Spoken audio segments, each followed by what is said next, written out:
सबको जय मसीह की। मैं हूं पास्टर श्याम और आपका स्वागत है होप चैनल हिंदी में। और मैं आपका साथ ही स्वागत करता हूं एक खूबसूरत यात्रा में, जिस यात्रा का नाम है आत्मिकता। आइए हम सब अपनी आंखें बंद करें और प्रार्थना करें। हमारे महान पिता, हम धन्यवादित हैं इन अच्छे पलों के लिए, और ये समय है जब हम तेरे पवित्र चरणों के पास हैं और हम चाहते हैं प्रभु तू हमसे आज बात कर, हमें अपने वचनों से भर दे प्रभु, ताकि हमारे जीवन, हमारा मेरे परमेश्वर पूरा का पूरा ध्यान प्रभु तेरी ओर लगा रहे, और प्रभु जी कोई भी शैतान की ताकत इसे ना भटकाने पाए। प्रभु यीशु के नाम से मांगते हैं, आमीन। मेरे अजीज बहन भाइयों, हम इस सफर में है जिसका नाम है आत्मिकता, और हम देख रहे हैं बहुत सारी बातें। हमने देखा पिछले वचनों के अंदर कि किस तरीके से आत्मिकता के कुछ चिन्ह होते हैं जो हमारे अंदर होने बहुत ज़रूरी है। ये मैं नहीं, लेकिन ये बाइबल बताती है। और ये चिन्ह जब हमारे अंदर आते हैं तो आप इस चीज़ को ध्यान रखें कि हमारा जीवन प्रभु में बढ़ रहा है दिन ब दिन, धीरे धीरे, और हमारा जीवन प्रभु में तैयार हो रहा है। आइए हम आज कुछ और बातों को देखेंगे और देखेंगे पिछली बार जो है वचनों में हमने क्या क्या देखा, कौन कौन से चिन्ह देखे। सबसे पहले हमने चिन्ह देखा कि जब आत्मिकता के जो चिन्ह हमारे जीवन में आते हैं, आत्मिकता की बातें जब हमारे में आती हैं, तो हम परमेश्वर की बातों को स्वीकार करते हैं। हमारा ध्यान पूरा का पूरा परमेश्वर की ओर लग जाता है। हम परमेश्वर की बातों को स्वीकारना शुरू कर देते हैं, परमेश्वर की आज्ञाओं को स्वीकारना शुरू कर देते हैं, परमेश्वर की भक्ति को स्वीकारना शुरू कर देते हैं, परमेश्वर की उन बातों को जो प्रभु हमसे कहता है अपने जीवन के अंदर उनको लाना शुरू कर देते हैं। हमने देखा कि जब हम आत्मिकता में बढ़ते हैं, हम जांचना शुरू कर देते हैं। हम ऐसी बातों को जांचते हैं जो हमारे लिए बहुत जरूरी है, हम उसको ग्रहण करते हैं। हमारा जीवन प्रभु की संगति में, प्रभु की भक्ति में बढ़ना शुरू कर देता है। हमारे जीवन के अंदर आत्मिकता जब आती है तो हमें जांच और परख सिखाती है। इसके बाद हम देखते हैं कि जब आत्मिकता में हम बढ़ते हैं तो जो पतित होते हैं, जो अपराधी होते हैं, हम नम्रता के साथ उनको बचाने की कोशिश करते हैं। क्योंकि मेरे बहन भाइयों याद रखें, प्रभु यीशु मसीह भी इस धरती पर इसीलिए आया ताकि वो पापियों का उद्धार कर सके। प्रभु यीशु मसीह इसीलिए आया ताकि वो अधर्मियों का न्याय कर सके, उनको अपने पास रख सके। और हम इंसान जो हैं वो हमें यही सिखाता है कि हम पतितों को किस तरीके से नम्रता से बचा सकते हैं, उसको छुड़ा सकते हैं। हमने देखा कि जब हम आत्मा में बढ़ते हैं तो हमारा जीवन आत्मा की बातों पर मन लगाता है। हमारे जीवन में हमारा जो मन है वो आत्मिक बातों पर मन लगाता है। हम प्रभु की बातों पर हमारा जीवन, उसके आत्मा के ऊपर और उसकी बातों के ऊपर हमारा मन लगा रहता है, हम भटकते नहीं हैं। हमने देखा कि जब हम प्रभु में बढ़ते हैं तो प्रभु के साथ एक आत्मा हो जाते हैं। आज हम कुछ और बातों को देखेंगे जो कि हमारे लिए जानना बहुत जरूरी है कि आत्मिकता और कैसे चिन्हों के द्वारा हमसे बात करती है, कि कौन कौन से चिन्ह और हमारे जीवन में होने बहुत जरूरी है। आइए हम अपनी बाइबलों को खोलें और देखेंगे आत्मिकता के कुछ और चिन्हों के विषय में, जो हमें मिलता है रोमियो की पुस्तक और उसके 7वें अध्याय के अंदर। जब हम इस वचन को पढ़ते हैं, रोमियो की पुस्तक उसका 7वां अध्याय और उसके अंदर हम पढ़ते हैं 6ठे वचन के अंदर परमेश्वर का वचन कहता है, परंतु जिसके बंधन में हम थे उसके लिए मरकर अब व्यवस्था से ऐसे छूट गए कि लेख की पुरानी रीति पर नहीं वरन आत्मा की नई रीति पर सेवा करते हैं। हम छूट चुके हैं उस पुरानी व्यवस्था से, हम छूट चुके हैं उस व्यवस्था से जो हमारे ऊपर मौत लेकर आती थी। हम छूट चुके हैं। उदाहरण के लिए अगर हम ध्यान दें उस बात पर जो प्रभु यीशु मसीह ने उस समय उस व्यभिचारिणी स्त्री को बचाने के लिए कही कि तुम में से वही पहला पत्थर मारे जिसने पाप नहीं किया। मेरे बहन भाइयों याद रखना, व्यवस्था के अनुसार मौत थी, लेकिन यीशु मसीह जैसे आया तो उसने देखा कि किसी ने उसको मौत नहीं दी। यीशु मसीह ने देखा किसी ने उसके ऊपर पथराव नहीं किए। जानते हैं क्या हुआ? वो बहन बच गई। और प्रभु यीशु मसीह ने उससे एक बात कही कि जा बेटी, आगे से पाप मत करना, आगे से ये काम मत करना कि जिसके द्वारा व्यवस्था फिर से तुझे दोषी ठहराए। मेरे बहन भाइयों, व्यवस्था हमें मारती है। कौन सी व्यवस्था? वो व्यवस्था जिसके द्वारा हम देखते हैं कि हम परमेश्वर से दूर जा रहे हैं, हम बातों में घिस गए हैं। हम उस व्यवस्था को देखते हैं जिस व्यवस्था में कहता है, रोमियो की पुस्तक उसके 6 अध्याय के अंदर कहता है, पाप की मजदूरी मृत्यु है। ये कौन मृत्यु लेके आता है? ये वो व्यवस्था लेके आती है। लेकिन जब प्रभु यीशु मसीह का अनुग्रह हमारे जीवन पे आता है, हम उस व्यवस्था से छूट जाते हैं। उस मौत की व्यवस्था से प्रभु यीशु मसीह ने छुड़ा दिया है। फिर से पढ़ना चाहता हूं, कहता है, परंतु जिसके बंधन में हम थे उसके लिए मरकर। कौन सा बंधन में थे हम थे मौत के बंधनों में बसे हुए थे।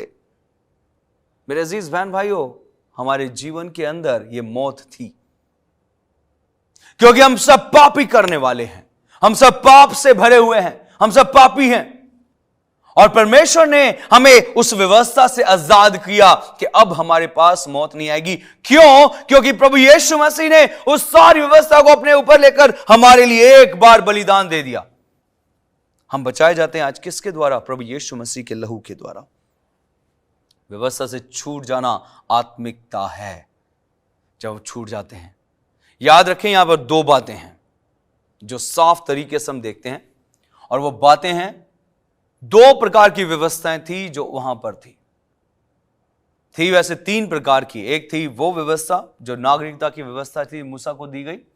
एक थी वो व्यवस्था जो औपचारिक की व्यवस्था थी, और एक थी वो व्यवस्था जो 10 हुक्मों के द्वारा दी गई। 3 प्रकार की व्यवस्थाएं थी।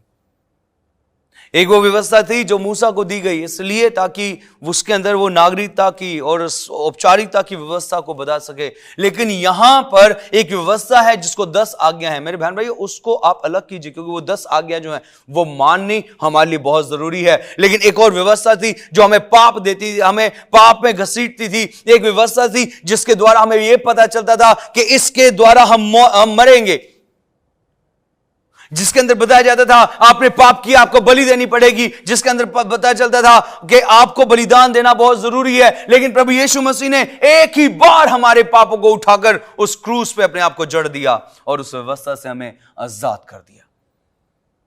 आज जो 10 आज्ञाएं हमें मिली हैं, ये आज्ञाएं हमें मानने की जरूरत है। ये 10 आज्ञाएं आईना है जो दिखाती है कि हम किस तरीके से परमेश्वर के प्रेम को जान सकते हैं और परमेश्वर की भक्ति में और परमेश्वर के वचनों के ऊपर अपना मन लगा सकते हैं।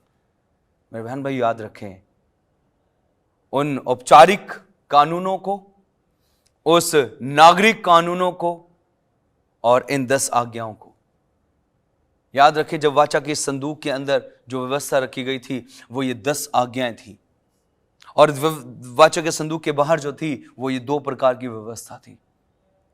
और इस व्यवस्था को मानना हमारे लिए बहुत जरूरी है, जो उस 10 आज्ञाओं को प्रभु ने अपने हाथों से लिख के दिया था।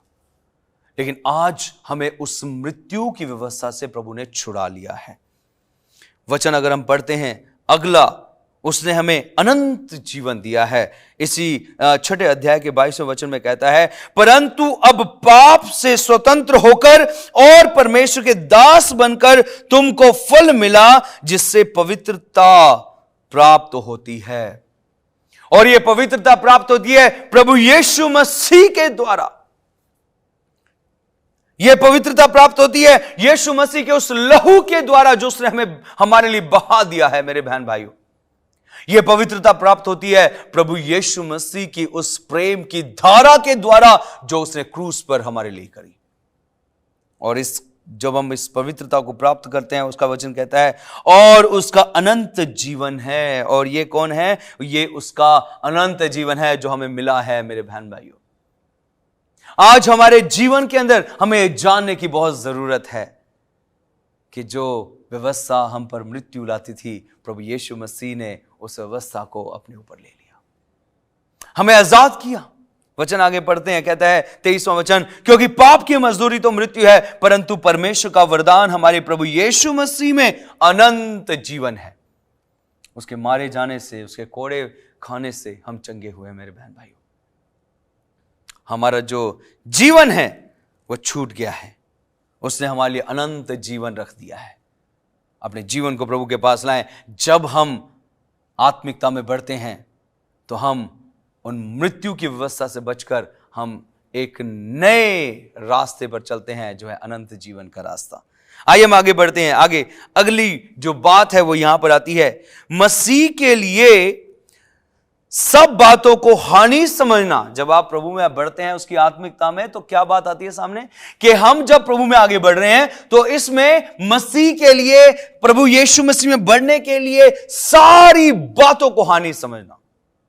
कौन कौन सी बातें हैं, आइए हम देखते हैं। फिलिपियों की पुस्तक और उसके अगले वचनों में देखेंगे। फिलिपियों की पुस्तक आप मेरे साथ निकाल सकते हैं बाइबल के अंदर, फिलिपियों की पुस्तक उसके 3 अध्याय के और 8वें वचन में परमेश्वर का वचन कहता है, वरन मैं अपने प्रभु यीशु मसीह की पहचान की उत्तमता के कारण सब बातों को हानि समझता हूं, जिसके कारण मैं सब वस्तुओं की हानि उठाई है मैंने, और उन्हें कूड़ा समझता हूं, जिससे मैं मसीह को प्राप्त करूं। मेरे बहन भाइयों, याद रखें, जब हम प्रभु में बढ़ते हैं ये सब कूड़ा है हमारे लिए। संसार क्या है? ये कूड़ा है। पिछले दिनों मैं जो वचन बता रहा था आपको ध्यान दें, मैंने कहा था कि हम जो है एक कीचड़ के अंदर हैं। ये कूड़ा है, ये कीचड़ है, हम लोग उस दलदल में फंस रहे हैं अभी। लेकिन प्रभु यीशु मसीह हाथ फैलाता है। मुझे वो दृश्य बड़ा याद आता है जब प्रभु यीशु मसीह ने पतरस को कहा, आजा मेरे पास पानी पे चल। पतरस जो है वो चल रहा था, 1 कदम चला, 2 कदम चला, आगे बढ़ा, लेकिन जैसे ही हवाएं आई वो घिर गया, उन हवाओं में डर गया और नीचे देखा, वो डर गया और डूबने लग गया और बोलने लगा, हे यीशु मुझे बचा ले। मेरे अजीज बहन भाइयों, प्रभु यीशु मसीह ने उसका हाथ पकड़ा और उसे बचा लिया। अजीज बहन भाइयों, यहां पर हम देखें कि क्या हम आज जो इस संसार के अंदर जी रहे हैं, क्या हमने महत्वता दे रखी है परमेश्वर को, यहां महत्वता देते हैं इस संसार को। 2 बातें हैं, पिछले दिनों मैं बात कर रहा था अपने चर्च के अंदर, 2 बातें हैं कि क्या हम जी रहे हैं खाने के लिए या जीने के लिए खाते हैं, या 2 बातें हैं। लोग कहते हैं, अरे साहब हम तो खाने के लिए जीते हैं। मेरे अजीज बहनों, इसका मतलब क्या है कि आपका जीवन बस खाने के ऊपर निर्भर है। खाना ही खाना है आपने, और उसी को कमाना है, और उसी के पीछे आपने अपने जीवन को बर्बाद कर देना है, और इस धारा के अंदर आपने बह जाना है। लेकिन प्रभु यीशु मसीह का ये वचन कहता है, ये सब हानि है, ये सब कूड़ा है, अगर आपके जीवन में प्रभु यीशु मसीह नहीं है। परमेश्वर का वचन साफ कहता है, वरन मैं अपने प्रभु यीशु मसीह की पहचान की उत्तमता के कारण सब बातों को हानि समझता हूं, यह सब कूड़ा है। क्यों? क्योंकि हम उस पवित्रता में आ चुके हैं जो हमें साफ बताती है हम इस संसार के नहीं हैं, हम स्वर्ग के हैं, हम परमेश्वर के हैं, और परमेश्वर आ रहा है हम सबको लेने के लिए। अगली बातों पर हम देखते हैं, यहां पर ध्यान दें। जब हम पढ़ते हैं इस वचन को गलातियों की पुस्तक और उसके कुछ अध्यायों के अंदर, गलातियों की पुस्तक और उसके 5वें अध्याय के 24वें वचन में जब हम यहां पर वचन पढ़ते हैं, साफ एक बात कहता है परमेश्वर। 24वां वचन, और जो मसीह यीशु के हैं उन्होंने शरीर को उसकी लालसाओं और अभिलाषाओं समेत क्रूस पर चढ़ा दिया है। जब हम प्रभु में आ चुके हैं तो मेरे अजीजों, मेरे बहन भाइयों, हम सबको अपनी अभिलाषाओं को, अपने शरीर के कामों को, अपनी लालसाओं को यीशु के साथ क्रूस पे चढ़ा दे, क्रूस पे चढ़ा दे। क्योंकि अब हम इस संसार की ओर ना ध्यान दें, अपना ध्यान परमेश्वर की ओर लगाएं। अपने शरीर और लालसाओं की ओर को जो है के लिए क्रूस पे चढ़ाया जाना, इसको क्रूस पे चढ़ा दें हम लोग। क्योंकि अब हमारा जो जीवन है ये प्रभु यीशु मसीह की वो देन है जो पवित्रता की ओर से, जो पवित्रता से भरपूर है। आज हमें प्रभु के पास आने की बहुत जरूरत है। आज प्रभु के साथ जुड़ने की बहुत जरूरत है। आज प्रभु के साथ एक साथ मिलने की बहुत जरूरत है, क्योंकि हम खो जाते हैं संसार में। मैंने पिछले दिनों बताया कि किस तरीके से हमारा जो जीवन है शारीरिक और अभिलाषों में घिर जाता है। ऐसी अभिलाषा में घिर जाता है कि हम संगति में बैठते हुए भी, आराधना में बैठते हुए भी हमारा ध्यान जो है परमेश्वर से दूर जा रहा है। हमारा ध्यान परमेश्वर की संगति से, परमेश्वर की भक्ति से दूर जा रहा है, और बस हम वहां बैठे हैं बस एक कार्य के लिए कि नहीं, हमें बस बैठना है, संगति में आना है, क्योंकि पास्टर जी ने बोला है, ये डिमांड है चर्च की। मेरे अजीज बहन भाई, ऐसे अगर हम आते हैं तो आराधना का कोई फायदा नहीं हमारे जीवन के अंदर। क्योंकि जब हम अगर हम देखते हैं कि कोई जाता है सिनेमा हॉल में या कोई फिल्म देखता है, तो उसका पूरा ध्यान उस फिल्म में लगा रहता है। हम देखते हैं, और जब वो फिल्म देखता है और आता है तो उसको सारी कहानी याद होती है, कहां पर क्या हुआ, कहां क्या नहीं हुआ, कौन सी बात बोली गई, कौन से हीरो ने कौन सी बात बोली गई। लेकिन जैसे हम चर्च आते हैं, वो 3 घंटे, वो 4 घंटे की जो आराधना होती है, उसमें हम बोर हो जाते हैं। उसके अंदर हम वचन को देखते हैं और कहते हैं, अरे रे पाजी साहब ने बड़ा टाइम ले लिया। हम अपने आप को देखते हैं, अरे भाई बहुत लंबा समय बोल गया। लेकिन अजीज बहन भाई, क्या हमने ध्यान दिया कि वो जो बोल रहा है उसके शब्दों पर ध्यान दिया कि वहां वचन कौन से हो रहे हैं? परमेश्वर के वचन हो रहे हैं। आप जांचें, उसको अपने अंदर लेकर आए, अपने जीवन को उन वचनों के पीछे चलाएं। लेकिन हमारा ध्यान उस समय उन वचनों पर नहीं होता, हमारा ध्यान अभिलाषाओं पे होता है। जल्दी जल्दी खत्म हो, हम बाहर जाएं। आपसे पूछा जाए क्या वचन था, हम भूल जाते हैं क्या वचन था। क्यों? क्योंकि हमारा ध्यान वचन पर नहीं है, हमारा ध्यान हमारी शारीरिक अभिलाषाओं पर है। हमारा ध्यान, हमारा मन कहां पर है? अंदर नहीं है, बाहर घूम रहा है। फिर हमारा शरीर भी इधर उधर घूमता है, हमारी मन भी इधर उधर घूम रहा है। हम फिर प्रभु के लायक नहीं है। मेरे बहन भाई, याद रखें यहां पर परमेश्वर का वचन हमसे क्या कह रहा है। दोबारा मैं पढ़ना चाहता हूं। और जो मसीह यीशु के हैं, क्या हम ये कह सकते हैं, हां प्रभु मैं तेरा हूं?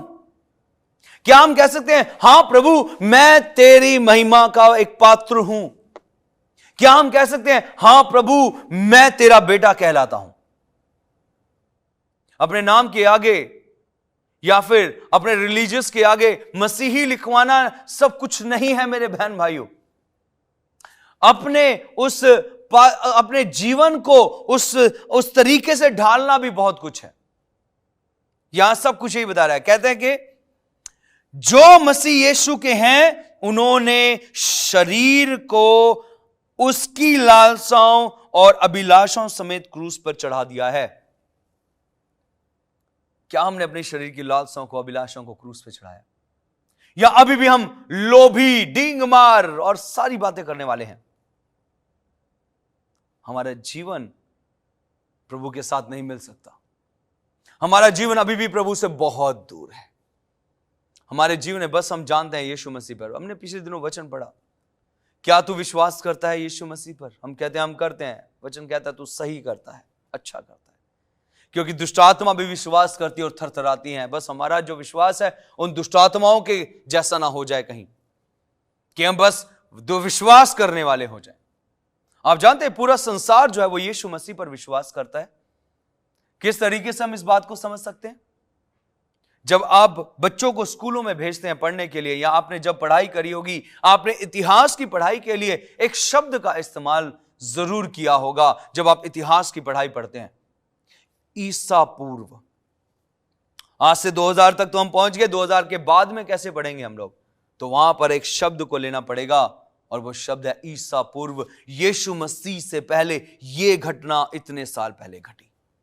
तब हमें वास्तविकता में एक समय प्राप्त होता है। वास्तविकता में हमें एक साल की जो है वो गिनती हमारे पास आती है। ये कितने सालों के बाद ये घटना घटी होगी। हर कोई विश्वास कर रहा है, और वचन कहता है कि जब प्रभु यीशु मसीह आएगा, लोग छातियां पीटेंगे, लोग रोएंगे, अरे हमने क्यों विश्वास नहीं किया इस पर। अजीज बहन भाइयों, ये सवाल हमारे पर भी आता है कि अगर हम प्रभु यीशु मसीह पर विश्वास करते हैं, तो क्या हमारा विश्वास बस नाम मात्र है? कि क्या हम परमेश्वर के साथ आध्यात्मिक हुए हैं, आत्मा में जुड़े हैं? जब हम प्रभु के पास आते हैं तो अपनी लालसाओं को, अभिलाषाओं को खत्म कर दें। वचन साफ कहता है, अगर तेरे पास खाने के लिए खाना है, पहनने के लिए कपड़ा है, तो उसमें संतुष्ट रहे।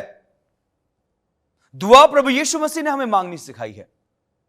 जिसमें हम ये दुआ करते हैं, ऐ हमारे बाप जो तू स्वर्ग में है, तेरा नाम पवित्र माना जाए, तेरा राज्य आए, तेरी मर्जी जैसे स्वर्ग में पूरी होती है वैसे जमीन पर भी हो।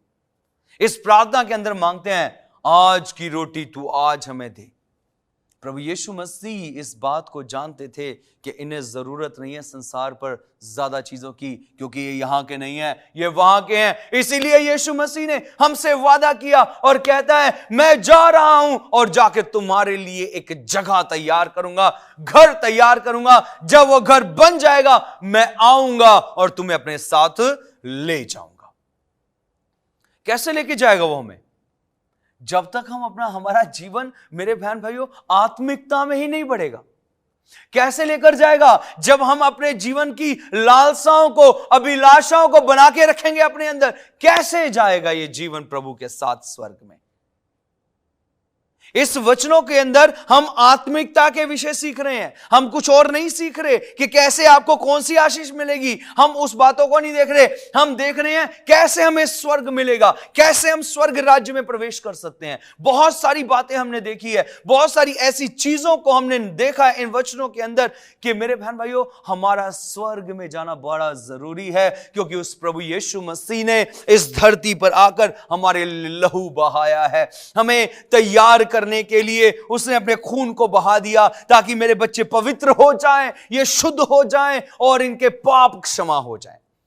आज भी प्रभु यीशु मसीह हमारे लिए पिता के सामने विनतियां कर रहा है, अभी भी मांग रहा है, हे पिता कुछ और समय रुक जाओ, मेरे बच्चे, मेरे बेटे, मेरे बेटियां मेरे पास आ रहे हैं। हर दिन हमें एक नया मौका मिलता है, हर दिन एक नया उमंग हमारे अंदर प्रभु देखता है, इनको देता है कि आज ये मेरे बच्चे मेरे पास आ जाएं, आज इनका जीवन मेरे पास लिपट जाए, आज ये अपने शरीर को छोड़कर आत्मा में मेरे साथ आ जाएं, आज ये पवित्र हो जाएं। क्या हम ऐसा करते हैं?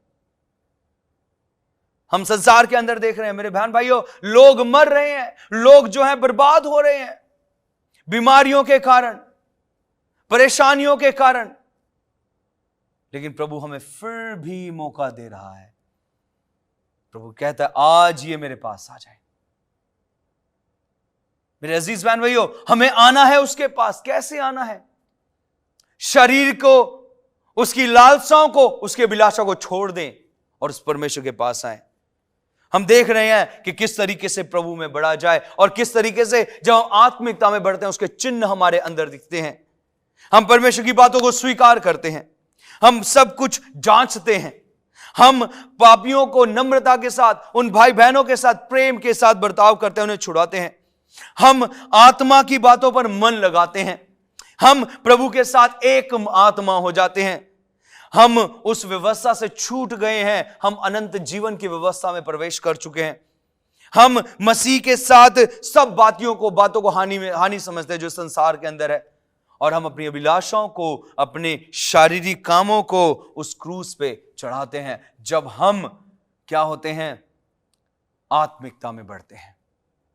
आपका स्वागत है परमेश्वर के इस आत्मिक सफर में जो हमें अनंत जीवन की ओर लेके जा रहा है। आइए हम दुआ करें। स्वर्ग के ईश्वर खुदावन, हम अपने जीवनों को तेरे हाथों में समर्पित करते हैं और धन्यवादित हैं इन अच्छे वचनों के लिए। तो हमसे और बात कर प्रभु, ताकि हमारे जीवन और तुझ में बढ़ते जाएं। हमारे जीवन की कमजोरियों को दूर कर और हमें आत्मिकता में बढ़ा, पवित्रता में बढ़ा, ताकि जब तू यीशु बादलों पर सवार होकर आए तो हम सब तैयार पाए जाएं। प्रभु यीशु के नाम से मांगता हूं, आमीन, आमीन। प्रभु यीशु मसीह आप सबको आशीष दे। सबको जय मसीह की।